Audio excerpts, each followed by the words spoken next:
Hi guys, hope you're doing good. In this video, we are going to see how to pass an array to a function. In the previous video of functions, we have seen how to pass a value, how to pass an address. Now we are going to see how to pass an array to a function. Let us go inside the video, right? So like in this program, it's a small program where I've tried to do pass an array to a function and do the sum of values in an array in that function itself. Let us see how I'm passing. I'm calling the function main. So the stack frame will be allocated and array memory will be allocated, and I'm getting input for n. Let my n be 5, that is getting stored here, and I'm getting input here.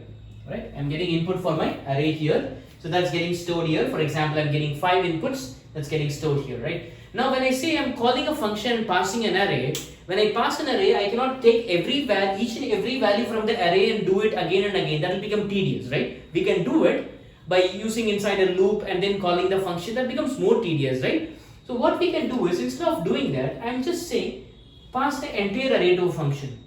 When I say pass the entire array to a function, what I've given here is the array name, right? I'm calling the function and passing the array name. What is there in array name?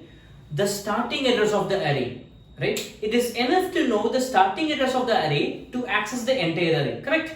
Yes. Now like that, I'm just passing the address of the array to my function. So when I pass an address, what is required there? The user, exactly, I require a pointer. Now I'm just saying the address of array will be passed to a pointer. What is PTR? Now this will be stored with the address 2000. Now whenever a pointer is given an address, immediately that pointer will go and point in that address location. You know what I mean? Now here ARR is also pointing to the starting address and PTR is also pointing to the starting address. Now I come here and then after, I'm sorry to say that, I forgot to say that n is passed to the variable n as well, right?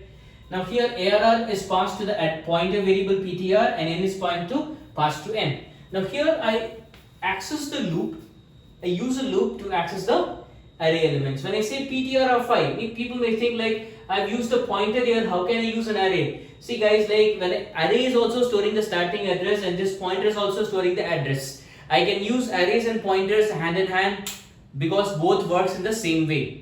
We have seen, like I said about arrays and pointers in that video, you would have seen like what is arrays and pointers. I can create an array and I can use a pointer to access it, right? In dynamic memory allocation, I can use a pointer and allocate the memory dynamically using malloc or cloc. I can use array to access it the same way, right? I'm using PTR. What is PTR? PTR is 2000. PTR of I is the first value 10. So I can access the entire array values like this. So if at all I want to pass an array, I cannot pass an value by value to an array. It is better that I pass the starting address of the array and that will be stored inside my pointer and then I can access my entire array, right? This is one way of passing an array to a function. Got it guys? You have any doubt in this? Please do comment in the comment section, right? If at all you like this video, please give a thumbs up. And then if you want to subscribe to my channel, you're most welcome to subscribe to my channel so that you can get a lot of notification about what are the other videos that I'm posting. Thank you very much guys.